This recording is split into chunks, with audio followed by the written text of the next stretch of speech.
Bonsoir à vous et bienvenue à votre émission, cet endroit, l'émission qui vous éclaire sur les questions et les problèmes de droit que vous rencontrez au quotidien. Pour ce 10e numéro, nous parlerons des problèmes de mitoyenneté. Imaginez Monsieur X a un manguier dans son terrain qui étend ses branches dans la concession de son voisin, Monsieur Y. Monsieur Y se plaint que cet arbre laisse tomber des feuilles dans son jardin, l'obligeant à chaque fois à nettoyer son terrain. Toutefois, lorsque les fruits tombent dans sa concession, il n'hésite pas à les manger. Un matin, Monsieur Y, donc le voisin, décide de couper l'arbre de Monsieur X qui s'étend dans sa concession. Que prévoit la loi? Avant de vous répondre, votre point de vue nous intéresse. Bon, je crois que là, il se fait justice et il faut respecter le droit de voisinage parce qu'un arbre dans ma cour qui gêne n'est-ce pas, le voisin a ses droits. Et lorsqu'on cohabite ou lorsqu'on est voisin, on doit respecter le voisin. Donc du coup, je crois que la réaction du voisin, il se fait justice quand un beau matin, il se lève, il appelle un scieur et qu'il scie cet arbre. Bon, là, à ce moment, je vais tout de suite réagir, je vais porter plainte au voisin. Maintenant, c'est vrai que l'arbre gênait le voisin, ça faisait trop de saleté et tout, mais je pense que ça se fait justice. Et dans ce cas, pour le cas du Gabon, il ne faut pas se faire justice. La justice, c'est pour tout le monde. Du coup, je dois me plaindre et je crois que je m'en sortirai peut-être gagnant dans cette affaire-là. En tout cas, je ne serai pas content, mais si quelqu'un me dit que mon arbre salit chez lui, première chose, je dois quand même trouver solution. Au cas où lui-même il vient couper, il ne vous avertit pas. Là aussi, c'est hors la loi. Qu'est-ce que vous faites? Je me présente devant la loi, j'explique ce qu'il m'a fait.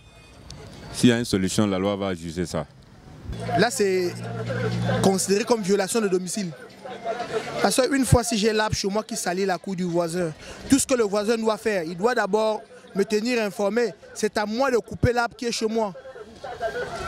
S'il le fait pour une bonne cause, je ne vais pas le condamner, mais la seule chose que je lui reproche, c'est de le faire toutefois sans m'aviser.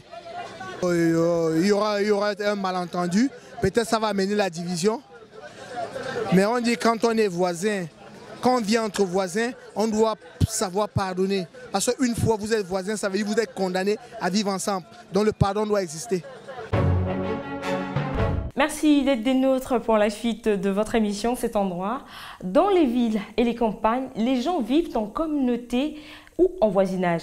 Néanmoins, pour préserver la propriété individuelle ou familiale, afin d'éviter les conflits sociaux, la loi oblige les voisins à bâtir un mur mitoyen, c'est-à-dire une ligne qui sépare deux ou plusieurs concessions.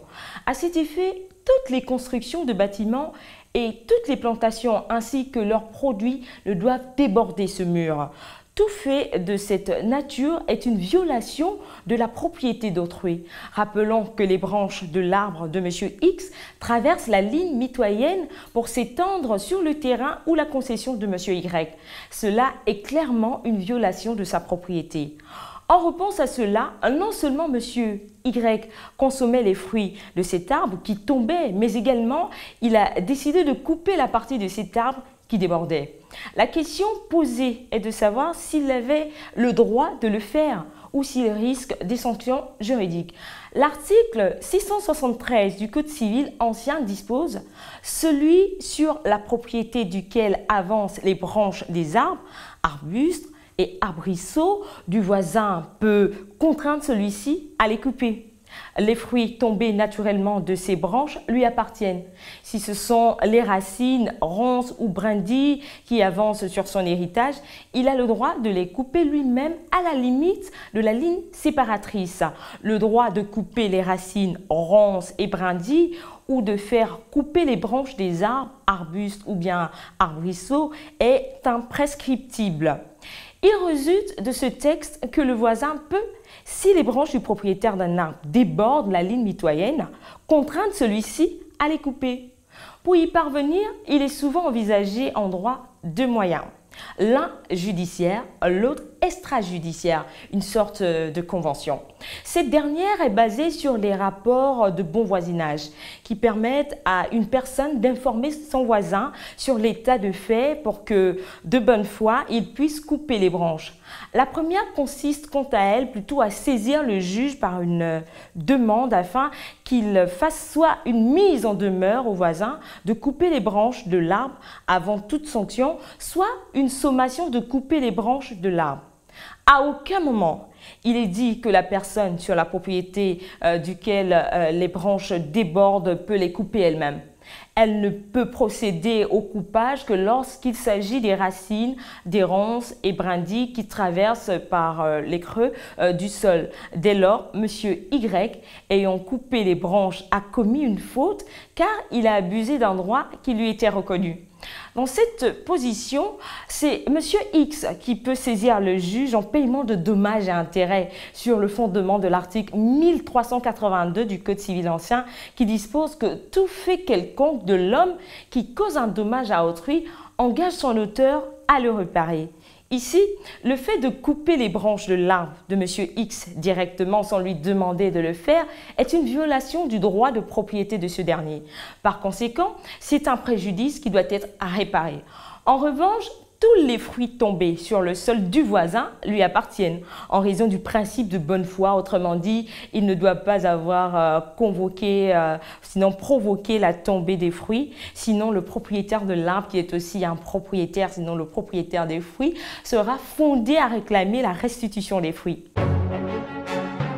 Voilà, c'est la fin de ce 10e numéro de votre émission Cet endroit, en espérant vous avoir servi tout au long de ce numéro consacré aux problèmes de mitoyenneté. Je ne pourrais vous quitter sans vous rappeler que vous pouvez nous adresser vos propositions de thèmes sur Facebook/Cet endroit. Restez sur Canal 7, votre chaîne panafricaine. Rappelez-vous que nul n'est censé ignorer la loi. Au revoir et à bientôt.